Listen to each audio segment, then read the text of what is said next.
Hello, welcome to the Fleischman Show. How are you, Mr. Fleischman? Well, I'm Marcus Allen Frishman, and you're not. Welcome to the show, Archie. Hey, it's fantastic to have you here. We've just linked, and I think we've got our It audiences looks like that transferred last show over. was a big success. Yeah, we had great fun, great time. It was a great show today. I've I got to tell you something, Fleischman. We've got to do something. We're going to get this show off the ground there. We've got some new super chatters. We've got some Ivo $2, Maya Marcus, Maya Baha, and Philippines. Mabuhay. It's Filipino. What a great guy, hey? Kuya Marcus. Kuya. There's a guy in the Philippines called Kuya Kim, and he's on TV. And often I'm stopped on the street. Are you Kuya Kim? And I just say no. One day at the Ralph Lauren store, I signed my name as a star that they recognized, and they just got all giddy. I signed Mel Gibson. Now, I don't think I look like Mel Gibson at all. I'm more of a Brad Pitt. However, they thought I looked like Mel Gibson in the Philippines. So walking into the Ralph Lauren store, signing in the guest book, I signed Mel Gibson as a joke, with my little entourage following me in the days that I was a liaison from the California government to the national government of the Philippines. The store erupted in pandemonia. True story. And then I, of course, had to confess I really wasn't Mel Gibson. I did that almost as a joke to myself so I could laugh about it. But they were watching the signature. Anyway, Kuya Marcus. In the Philippines, they call everyone Kuya almost. Gotcha. That's fantastic news there. So talk to me. How has your week been? Did you have fun this week? Well, yeah, I did some things. I had some fun. I have a Leica camera, so I go out, and it was my birthday week. But of course, one never asks a gentleman his age. But I went out and took pictures at Griffith Observatory, the only tourist attraction, let's call it, in Los Angeles that is worth visiting. Disneyland is technically not in Los Angeles. So the Griffith Observatory is an astronomical institution. It was built, I don't know, approaching 100 years ago. It's a magnificent building on the top of the largest city park in the country called Griffith Park. Yes. And Griffith Park is a little mountain in the Hollywood Hills. And that's where I spent a great deal of time this week. Yes. The bad news is that Wolfgang Puck has taken over, as he has so many fine eateries in Los Angeles. He has taken over the cafeteria at the Griffith Observatory. So there was nothing worth eating, of course. Yes. Wolfgang Puck can't cook a meal. Tell me this. What's going on? I want to talk to you. I'm just going to take a quick toilet break because my show just went on and on and on. I couldn't get a minute away. Well, look, we have a Philippine theme all the time. So let's not take a toilet break, Archie. Let's take a comfort room break, a CR. Comfort. And we got a Singapore $1.50 super sticker. There we go. I'll be comfort room break. I'll be right All back. right, you're a comfort roomed away. And look at that. We've got a 149 from a guest here. Well, I'm Marcus Allen and you're not. So I have to host the show now, which of course is my show. It's named the Marcus Allen Frishman Show. Archie is, of course, the producer, the director. I'm more of the writer, let's say. And people have accused me of paying Archie to establish such a show. Not true.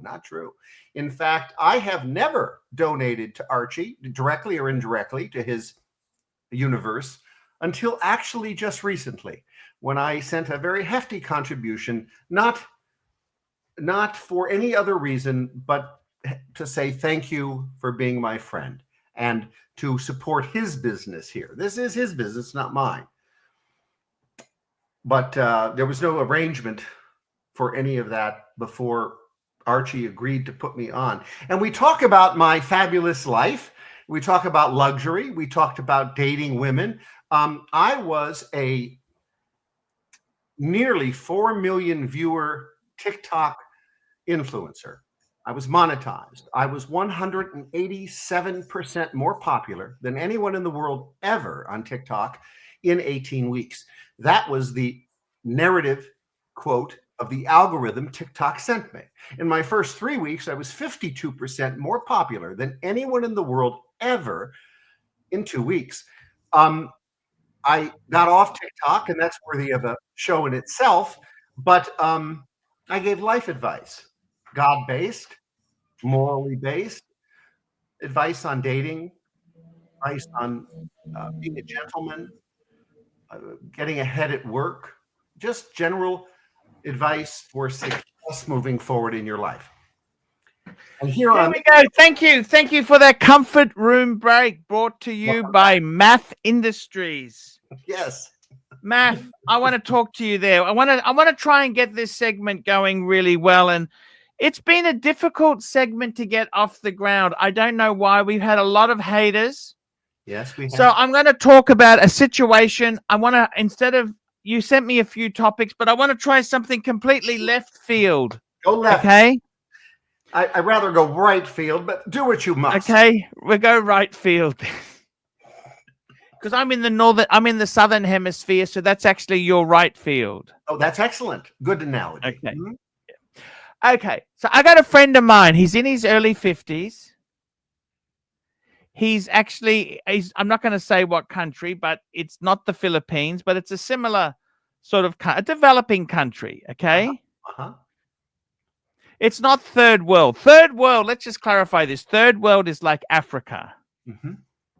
Third world, okay? But it's a developing country, which has got some teething problems, okay?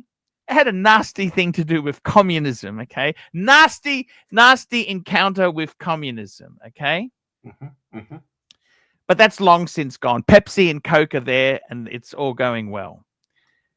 He's met a gorgeous 20-something woman who works in a nail and beauty salon, and I think she possibly does some sort of massages as well. She's very young, early 20s, as I said there. And he's smitten with her. And I said, that's great. That's great. But I said to him, the key advice I would give him, I said to him, some key points I said to him, because I lived in Bangkok, Thailand for a number of years. And I said, what I think is, if you really are smitten with her, the relationships that work, you have to stay with her. You can't just go back, abandon her for months on end and expect her not to circulate or meet other people. You have to really stay with her. And what advice would you give for that dynamic? So that's a early 50s and a mid-20s woman. What advice would you give to have this relationship work? What key things are important? Well, first of all, the acknowledgement that the age gap is likely, depending upon the country, which you've not revealed, likely irrelevant. It's not a matter of discussion, even whether there's 10, 20, or 30 years difference. It will matter nothing to her, him, or the culture. Unlike other cultures that might have some trouble with that or need some understanding of that. This would be a positive thing, not a negative. It would be sometimes a negative in cultures like that if they're dating someone in the exact same age, as opposed to seeking someone mature who knows life and has advantages. Now, you didn't mention, Archie, my key component of importance to me when dating a woman in another country, and that is, does this woman come from a family of wealth or not? Now, I'm not going to impose my conditions on him, but I kind of need to know, is this a woman of means or family of means, or is she just getting by. And I'll just grab this super chat. We got a Mac Lobster $2 super chat. Please avoid reading the chat, Frishy. Okie dokie. Okay, so is she a woman of means? She is working, which is always a good thing. But no, her father died when she was young, and the mother went off with another man, and she was raised by her grandmother. But she has been, her sister had got her the job in the nail saloon. is she educated? When you say educated, she can read and write. No, does she have a college degree? No. Okay. All right. So I'm prepared for my advice. So the good news is that she's living with her grandmother, not her mother. Apparently was some separation and her father has died. The good news about that is this gentleman will likely not have to support in any great way multiple family components. It is very natural and very common when you get involved with a woman like this in those countries, you will support their family. It's not a lot of money from American and Australian standards, but it is a fact. And we're talking at the low thresholds. We're talking at the low thresholds. If she had a grandmother that needed assistance, I would say being very generous at the low thresholds would be $300 to $500 a month. So he'll have to be prepared for that. Is he going to live in this country, or does he want to bring her to his country? He has told me that there is no possible way on earth he can bring her to Australia, because she would be like taking a flower out of the forest. It will die and wither and become thorny and dangerous. Well, he's much more prepared than I am. So, all right, that's fabulous. He is scared of losing his $1 million apartment, $1 million investments to a woman who suddenly has children with him for whatever reason. And but he's a single man, not married, and wants correct. He's divorced. Okay. Well, the good news, here's another bit of good news for him, and I don't know if he will realize this, but in these countries that are developing in third world, there's an economic component that will hit this relationship in a positive way. I'll use the Philippines as an example, but it applies to many of these countries. About 1/3 of the Philippine national budget is remittances from foreign countries. It's because people leave the Philippines and go to another country and work and then remit part of their salary to the Philippines. That number is so massive, Donald Trump just chose to tax it at 3% or 1% or whatever the hell it is. But it is a massive sum of money. It funds the government. The government tax money people send. That's ridiculous. It's a huge number, and it applies to all the other countries of the region and of the category. So the reason I bring it up, the reason it's important to note, is if he's not with her all the time, year round, returning to the home, the apartment, nightly, weekly, and he's gone, it won't trouble them. That is their culture. They're used to the man being away, maybe even a family member being permanently away for 1 or 2 years at a time. It's something ingrained to their culture. In the American culture, if our wife's not home for dinner, it becomes an issue. Now it gets worked out. Many wives don't get home for dinner. It's something to work out. But if we had that issue in mass in America, we would have real problems. In the Philippines, him missing, being in Australia, not with her, is totally acceptable. It will not have a negative effect. And the internet, while should never be used to begin a relationship. That is a hard stop for me, in my advice. It should always be used to keep the relationship going. He's going to have a wonderful relationship because she understands his reasons for not being there, and she'll accept it. You explain he's a man of means, so this $300 to $500 that I'm talking about that he'll have to use to support the family or her is going to fit his budget. That's per month or week? Per month. That's a pretty good number on the low scale. Yeah, it's a pretty good number. So that's likely more money than she is making. We have got a super chat in here. Mac Lobster, $2. Math, is sleeping with the help permissible? Well, if they're consenting adults and neither of you are married, I think probably it's the best avenue to meet someone is someone you work with. Your relationship should develop from work. Your relationship should develop from people you employ. This goes contrary to some of these fanatics, but it's absolutely true. That's how we should meet people. We should meet them at work. We should employ them and develop relationships, fall in love. It can be permanent, serious, casual, but as long as you both agree on the terms, it should be the way to go. Meeting strangers in the street is very tough. It really is not impossible. And I don't advocate dating online. Thank you. Thank you. Tell me this, Math, I want to ask you this here. We're throwing the questions out there. My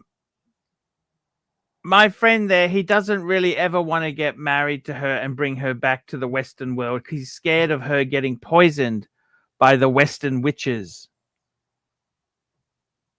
Okay, I get it. I've heard this He's before. scared of the imbalance. He doesn't want to lose half his money. Well, he doesn't. In the U.S., we have contracts that can separate that, or prenuptial agreements if you get married. But I think he's overly concerned, because I had a friend in America that brought a Filipino here.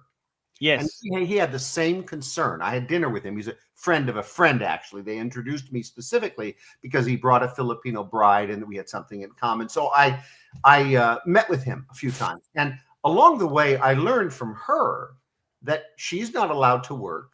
She's not allowed to do much that doesn't include him. She stays home all day. And she happened to have been educated. She had a degree, but he wanted her home. Now, that relationship, I predicted, would go to disaster, and it did. I don't remember, 5 to 7 years. It lasted a long time for a relationship, but not for a marriage. And she separated and could live here, and it caused all sorts of commotion in his life. The problem was a woman, a Filipino particularly, a woman has to be given her independence. She has to be able to see both men and women alone outside of the house without you there. She needs to have her own friends separate from you. You have joint friends, obviously. You have your friends, but she has to have her own independence. And if you don't, in this day and age, allow a woman to have her independent life, it will end. That's a guarantee. And what I used to do in my relationship, still do, is when I was living with a woman full time, I sent her back to her family every weekend. And I would join only every other weekend. And one night a week, she was free to head out to a restaurant, a bar with her girlfriends, co-workers, male and female. That's critical. In fact, you have to insist on it, not only facilitate it, but make it happen, because the wife will be hesitant and bashful and shy to do it. But in the end, it's in her interest and yours. I would strongly encourage this, because he should not isolate her. That will destroy the relationship. A woman cannot be isolated. Very, very interesting. Very interesting indeed there, I must say. Tell me this here. You've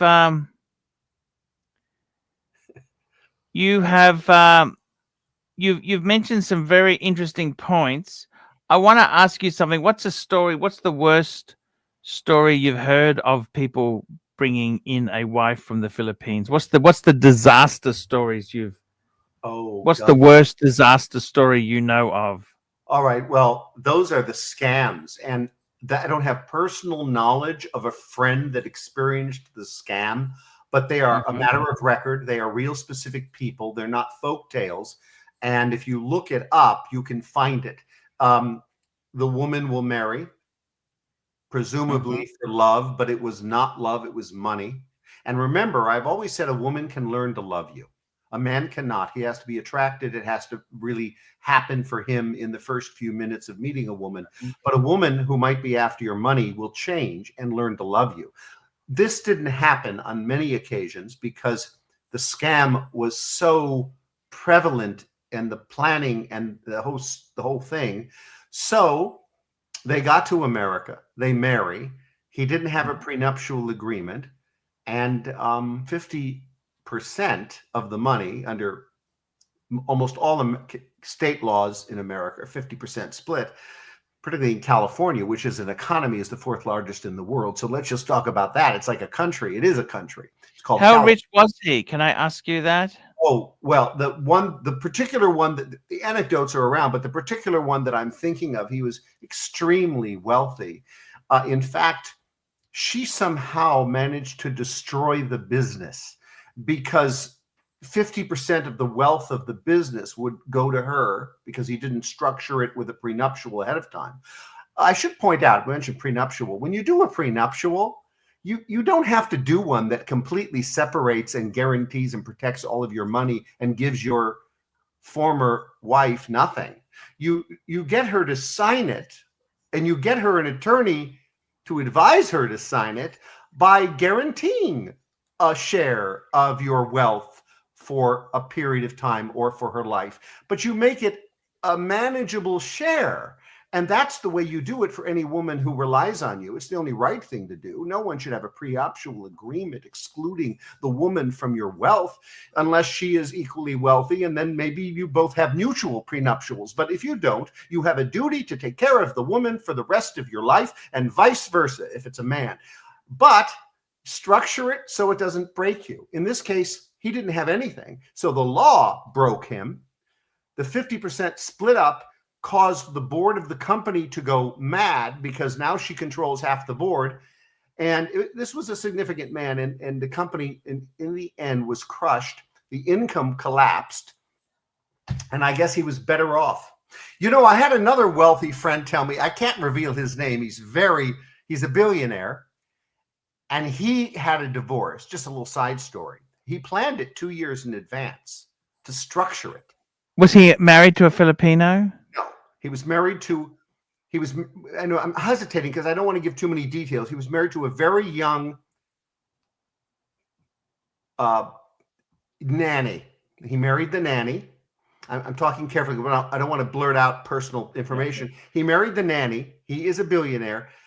He structured the divorce from the wife, who's not the nanny. Of course, she was the wife. And he structured it 2 years in advance. He did not have a prenuptial, but he had to lower his income. He lowered his income to $400 million a year. He structured it. He told me these details. He structured lots of things, obviously. When you have, at your lowest point in your career, $400 million a year income, you're going to structure significantly. And that's where he got his, and then, of course, he only had to split what was related to $400 million. Now, to all of us, that might be an awful lot, but trust me, he made significantly more money than that when he put his business in full gear. And he was a man that went to a job. He owned a company. He did work. As he liked to brag, I don't do deals, Marcus. I make a living. I go to work. And it was a big living. So, so structure things properly, but take care of your woman. Oh, one last anecdote. Why did he marry you in the first place if he lost interest with her? Tell me this. Well, I don't know. Well, they're not mutually exclusive. He married her because he loved her. They had a good relationship. I knew him after the marriage, so I don't know how long the marriage is offhand, but I'm guessing that marriage was over 20 years. And he had children with her, and she was a socialite. She was high society. And she was a wonderful woman. I met her. He married the nanny. The nanny I can't reveal. The nanny had an untimely death years later. Crushed my dear friend, and but it was just some stuff he had shared with me. But it goes to the point: structure it properly. Whether you're rich or poor, you have to structure it, and just simple enough. Go to an attorney. If you can ultimately pay a few $100s, $1,000, and you'll get a proper document. Your wife, future wife, should go to her own attorney, who will likely advise her to sign it, and then you are okay and protected. Yeah, you don't. I'm not a lawyer, but you don't need me to give this advice as a lawyer. It's common knowledge. It's amazing how many men know it, and then How would you structure it with Miss Winkle? Well, with Miss Winkle, we would have to protect her future income as a dentist. So that no doubt would be protected from me should we separate. Unless, of course, she was the breadwinner and it could trigger support to me for life, particularly since my income will decline with my age. So I suspect your income will decline like our super chats. Yes, like something like that. or something like your income. So we have to work on that. But yeah, that's mine. While at a much lower level than my billionaire friend, is probably more complicated. Yeah. So tell me this: how did you handle it when Ozzy Osbourne? You heard Ozzy Osbourne had died. Terrible. I loved Ozzy. I loved his personality. I loved his show. I loved his music. Now, he wasn't up there with many other performers that I really follow more closely, but and enjoyed the music more. But yeah, I was sorry he died. My friends and I shared stories. Hulk Hogan? Well, I don't identify with poor old Hulk Hogan, but it seems like he died early, didn't he? He also looked pretty healthy. What the hell happened? I mean, you know, when you looked at Ozzy, you wondered what, politely I say, God rest his soul, you wonder why he didn't die 20 years ago. But Hulk Hogan did the speech before the National Convention when Trump was elected. We all saw him ripping off his shirt, and right there on stage, if anyone watched it, it was fabulous. And then we're not a year later and he's dead. Terrible. I don't know. I didn't go do a deep dive. I don't know what his circumstances are, but I was not a big fan of Hulk Hogan. Also, Hulk disappointed me when he said racist remarks. He said some things he shouldn't have said about colored people, black people. And I took exception to that. He explained it. He said it was where he was raised. He didn't have innate racism in his heart, but that he used racist remarks because he was raised in that manner. And that may be. My father was not a racist, you know, and I wasn't raised like that. I'm colorblind completely. But my father used racist terms, and that goes to his, you know, what's cool now is not cool then. You know,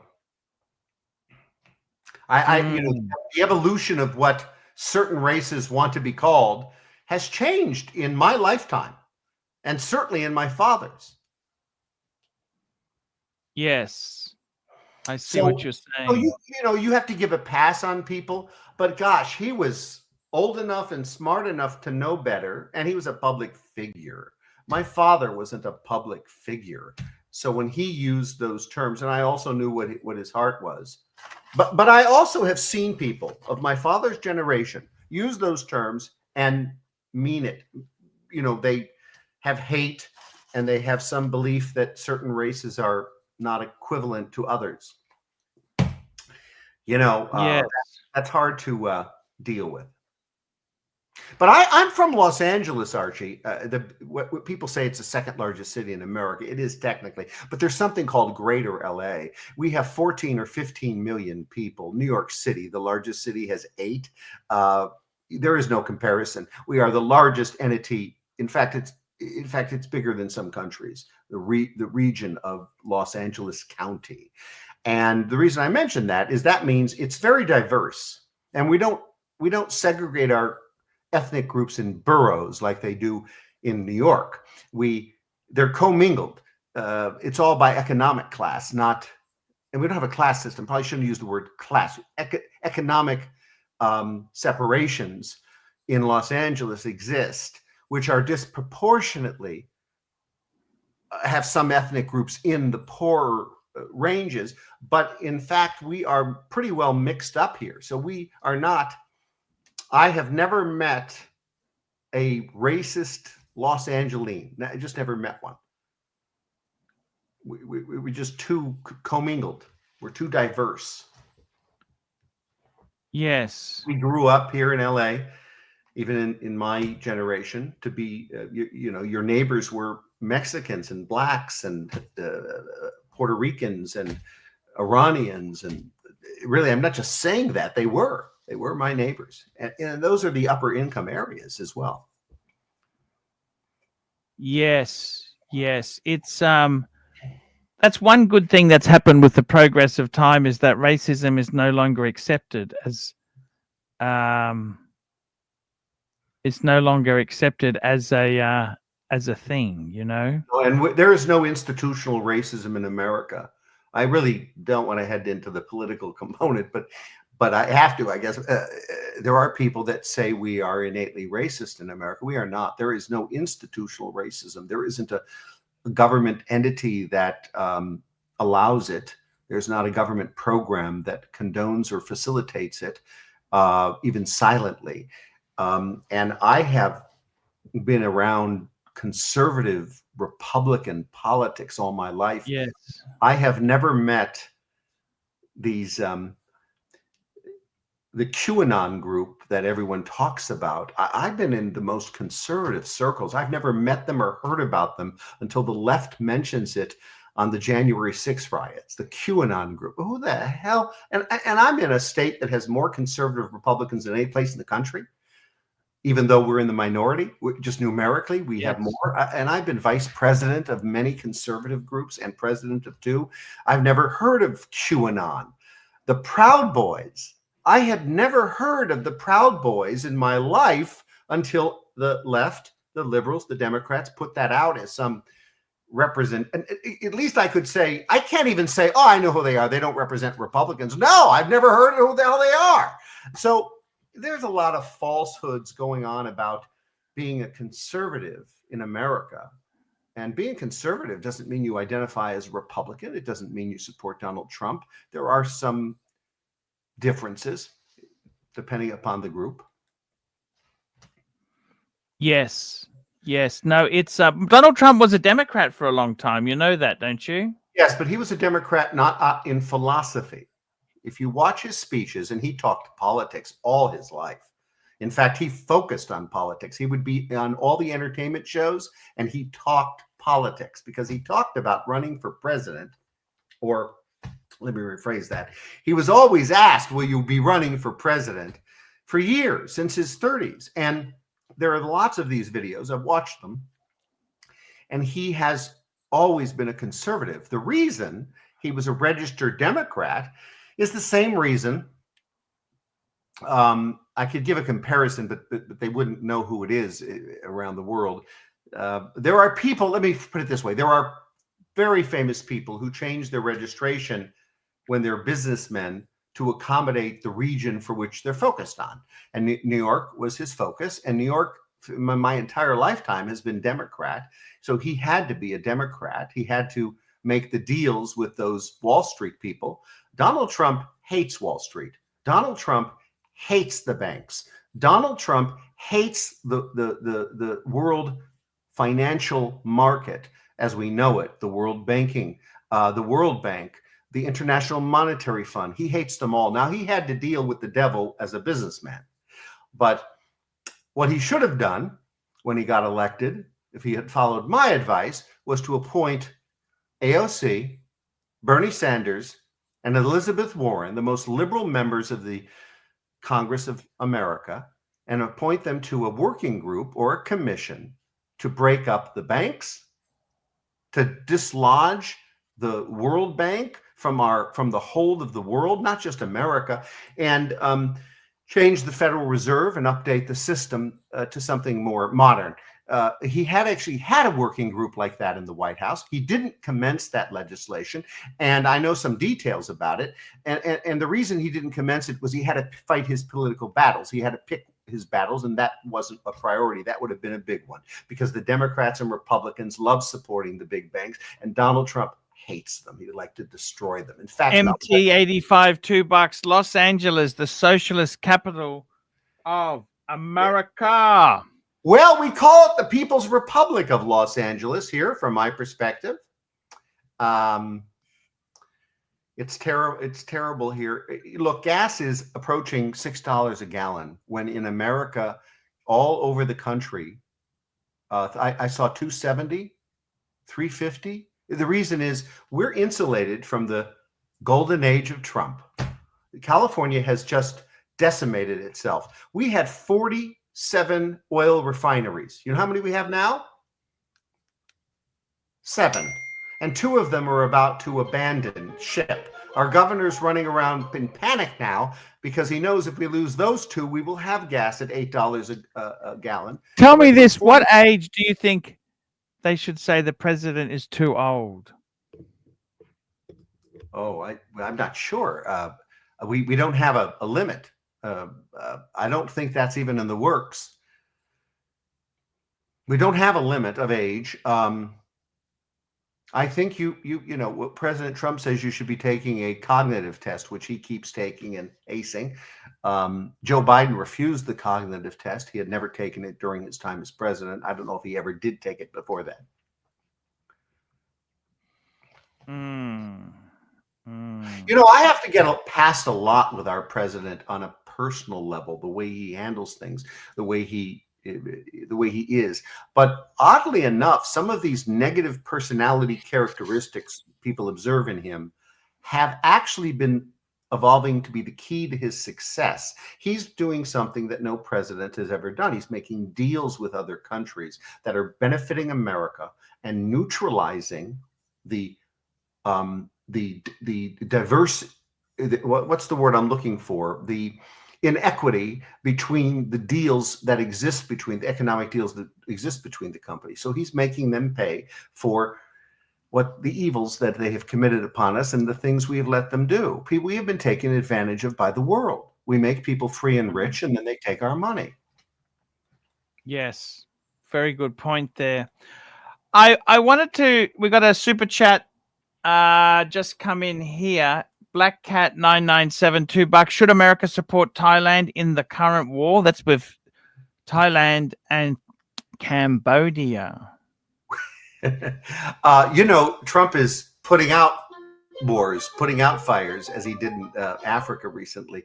I don't know what our national position is on that. We probably just stay out. I think I should run for president. Yes. When do you see yourself running for president, Math? It was a joke. I don't. I had a dream, Archie, to run for Congress almost my whole life. That's the only job I wanted to run for. The Republican Party of California asked me, when I say it sounds, cavalier, asked. The leader of the party called me. He said the board was behind it. They wanted me to run for state assembly. I declined that. I don't want to be in the state assembly as a minority member. There were other opportunities that I declined, but I would never have declined an opportunity to run for Congress. And you don't have to live in your congressional district in California. So that means there's lots of congressional seats to move to run to, and people do that. However, I would likely not move very far from Los Angeles. And as a result, in my entire life, there have been 2 chances, 2 seats that I could have run for. One, I felt I was too young and not yet ready, and I thought that will come around. It didn't, again. And the other one was not long ago. And as the story goes, the speaker, Kevin McCarthy, who knows me well, I met him when I was 17 or 18 years old. He was a longtime speaker of the House of Representatives in America. And he was looking for candidates to run for Congress. He knew me. and apparently did not know or didn't realize that I was interested in the very seat in the neighborhood I live in. I was out of the country, but I put the word out through the proper channels, and he claimed he didn't get the message and selected an unknown, unqualified, but kind of impressive resume jet fighter military guy to run in that seat. It was marginally Republican, and he unseated an incumbent Democrat that was in crisis in a scandal in California, and she resigned. So the seat became vacant. It was that seat that I would have run for, but he was too far ahead of me. I could outraise him, but it wasn't about money. He had all the support. All the people that knew me who didn't know him, let me put it that way, who did not know him, endorsed him. They knew me. It's hard to pull away endorsements. Those are important in a congressional race. I could have outraised him because I had a benefactor. I had $1 million benefactor. I would have plunked just over $1 million in a bank account. I would have used a couple $100,000 of that to operate without taking clients during the campaign. That would be personal funds. It's legal as long as you disclose it. And it was a loan from someone. And whether I would have been forgiven or not later, but certainly if I would have won, I would have had to pay back every penny. And that would start my potentially $7 million campaign for Congress here in the Santa Clarita and San Fernando valleys of Los Angeles. But it didn't play out. But I will tell you this, because that gentleman who won, Mr. Garcia was his name, he's a congressman, he lost the last election. He lost re-election because he was too conservative for the district. And while I am a conservative, I fit that district better and are certainly more open and flexible and less rigid on certain public policy positions. So I think I would have been able to win the re-election. He was unable to, and he wasn't good at raising money. Here we go. Here's a nice cartoon that came out with Ozzy and Hulk Hogan there. Yes, indeed.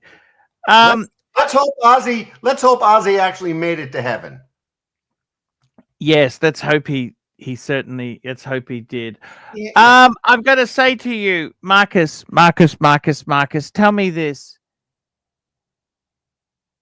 If you are unhappy in America, would you recommend middle-aged, mainly male audience, we're talking from a male's perspective, what country in Asia would you suggest people could live quite cheaply and have a better standard of living?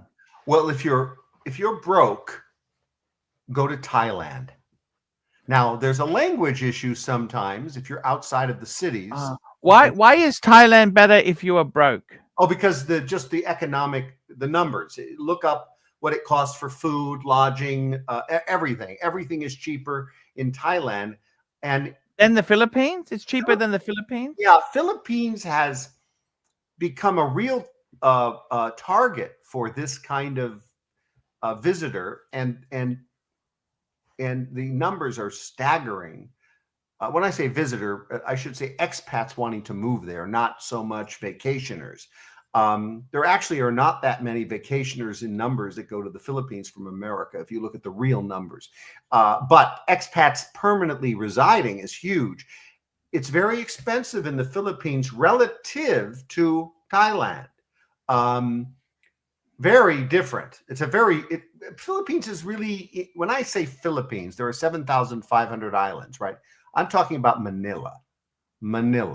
And if you want to live in Manila, you got to have some bucks. Now, what are the bucks? A couple $1,000s a month or more. Okay. That's quite expensive. Yeah. Okay. You don't need that in Thailand. But you do need a couple $1,000s or more in the Philippines if you're going to live in Manila, not the provinces. Now, there are men that wouldn't mind, I suppose, living, and I could not live in the province. I can't have power shortages, and I can't drink dirty water that's dragged up from a well, instead of buying it at the 7-Eleven. So, if you want to have an Americanized life in the Philippines, it's Manila. It isn't many other places. There are a few other than that.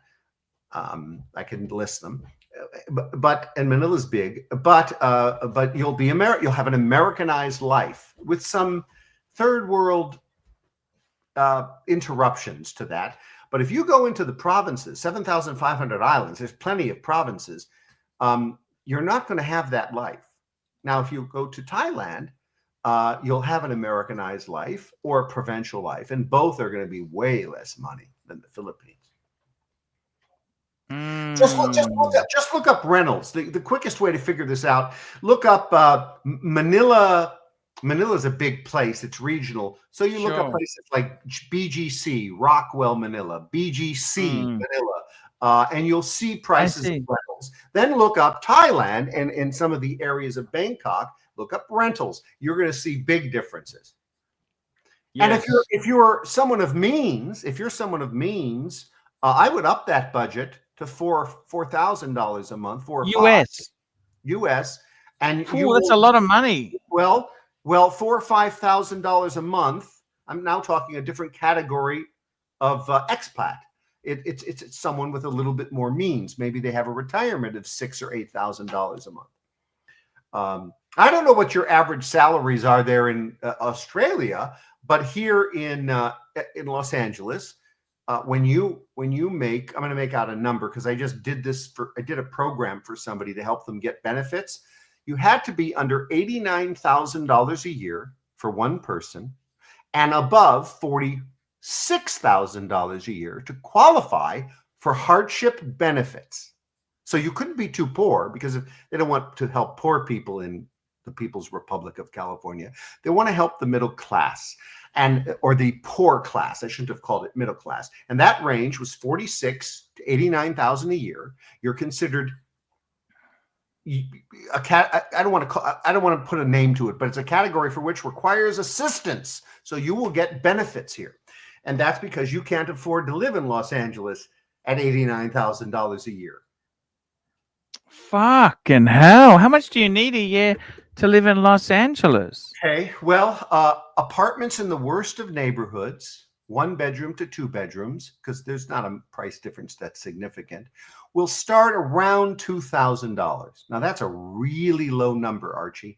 In my neighborhood, you can't find it. I could look up I'm on a mountainside. I'm looking out 3 million people out there at my window in the view. There is nothing at $2,000 a month over 3 million people in the view of my window. Those rents are going to start at around $3,000, and they're going to start to climb. I have a friend that has a 1-bedroom at $8,000 a month. Fuck. Well, now we're talking luxury. That's luxury.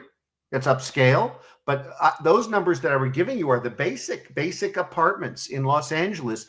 $2,000 for really, really bad neighborhoods. I mean, really significantly.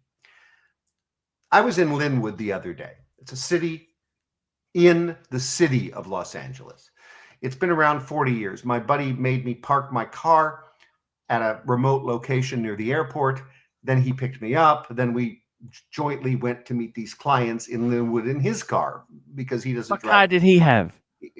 Some mommy wagon, I don't know, some big car. You had a Porsche. Of course I did. So that's why we had to park it somewhere else. We're driving through Linwood. Now, I went to school near Linwood, and I said to him, I went to USC. This neighborhood hasn't changed in well before I went to USC. It's all the same. Nothing has changed. He was shocked at the way it looked, but I assured him it's been the same. And then we looked up the apartments we were driving by. I looked them up on my iPad. They were all between $1,900 to $2,400 a month in what is one of the lowest rent districts in all of greater LA, a 14 million people neighborhood. And not to put down Linwood, it was clean, but it's poor. You get back to my neighborhood.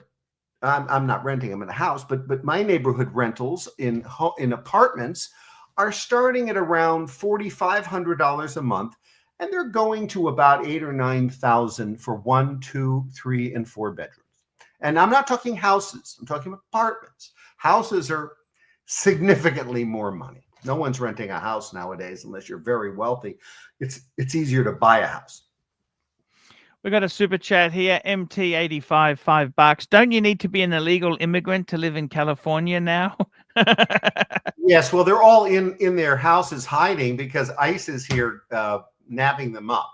Now they are targeting only criminals, very bad criminals. Most of these criminals are very bad. I said that 3 times. And along the way, if they show up with their target, they will apprehend anyone who is not a criminal. That is an illegal alien, meaning they entered they entered illegally, or they entered legally, but their visa expired. So that's why when they go for 2, 3, or 6 people on a target, and then they arrest 30, 80, or 100, that's who those other people are. And they're not focusing on the immigrant community. They're avoiding that with one exception. They had to go to a marijuana grow facility because they had a very serious criminal there, and they arrested almost 100 illegal immigrants, meaning entered illegally or visa expired. And then there were many underage children workers. So there's a child labor issue. That was the exception to the Trump rule. Try to avoid the immigrants that are picking our food supply from the farms. So we're not targeting them right now. And they're working out a plan. What the plan likely will be is they will allow those people to apply for a temporary work visa. Trump has not announced that plan other than they've announced they're looking at this exception. I see. Very, very interesting indeed there. Very a lot of politics today, huh? We've got another super chat. ArchieLuxury, $2. How much do you have in savings, big boy? What kind of question is that? Kind of question. Well, I will reveal something. I have not been an investor, but for a minor investments in my life. During COVID, I bought everything that collapsed and made 300+% when it all came back very quickly in about 1.5 years, 2 years. As soon as we opened up in Los Angeles, I started to buy because the world was opening. I mean, I started to sell. So I made a good chunk of money there. I invested previously at my boss's insistence that I buy Tootsie Roll and Coca-Cola stocks. That was just a silly personal preference of his that I had to buy because I was in his employ. That's how I got the Schwab account, which was formerly TD Waterhouse. And I have been a man that makes money and spends it and saves it, but not invests it. So with few exceptions. I mean, there's always I have an investment now paying 4.5%, but it's on cash. It's on savings with Barclays Bank. So you don't want to go to me for this. Is not an investment discussion because I certainly don't invest, don't know anything about it. I've had some lucky moments in the stock market, but I do make money. I charge fees, and I make a advanced flat fee to get people out of trouble. I have a team. I'm hoping to close my company called the Marcus Allen Frishman Group, the Math Group, by January 1. And my goal, ready for this goal? 0 income. That's my goal. I have been appointed recently to serve as a partner consultant at a much more significant company. I won't say the name here because that's not in my control. I'm just joined the team, so to speak. I have helped those people over the years. They've paid me, and they learned my desire to close my consulting business, which is a team of attorneys, CPAs, and lobbyists who advise me to help the clients that I have. And I do all the work. And this new appointment I got is going to allow me to take my skills to help this big, giant company in Washington, D.C. and Los Angeles help their clients. So I'm kind of at the, and we've only had 3 meetings with clients so far, so I'm uncertain how this will go. But one thing's for certain is I'm shutting down my business. I've joined this other operation. It's been around a long time, and it's being restructured by my friend because the former Lieutenant Governor of California and the Speaker of the House of Representatives of California formed this company in about 2007. And it's been around since, and I've been asked to join them and help them with their clients, but now I'm an official part of their team. So that's always good, moving into retirement. Sounds amazing. Math, tell me this. If you could retire somewhere, which part of the world would you retire to? Hawaii, Florida. Hawaii. I like hot. I don't mind humid. I don't mind rain if it's hot. I got to have hot, got to have warm. Hawaii is the most beautiful place in the world. It's expensive, but it is very expensive. The Philippines, don't get me wrong, there's some wonderful islands I like to go there. Having lived there 4 months a year, 3 to 4 months a year, every year since 2003 to 2020.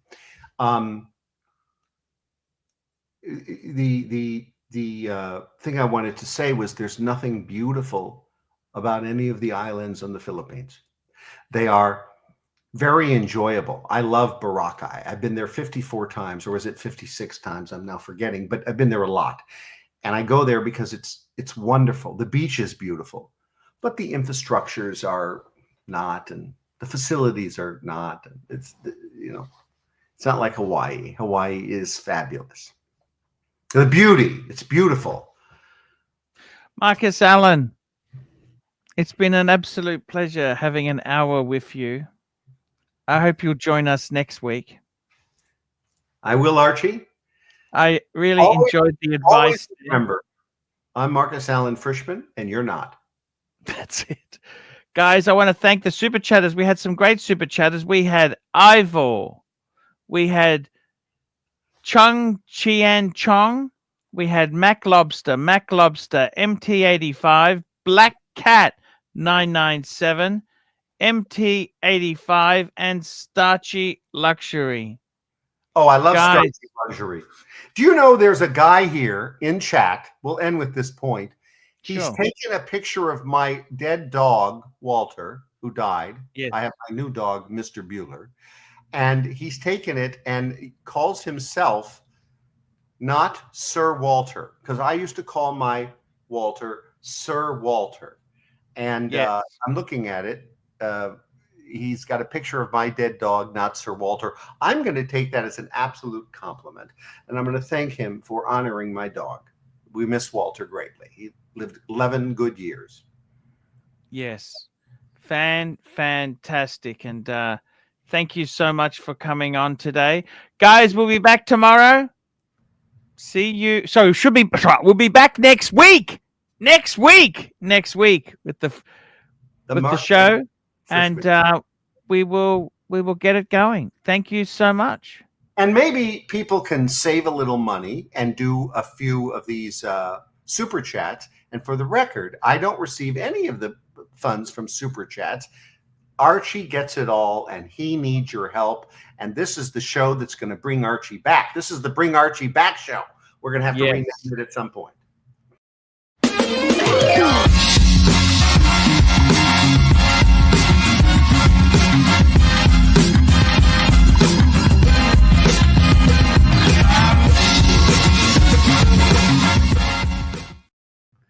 Well, another love show.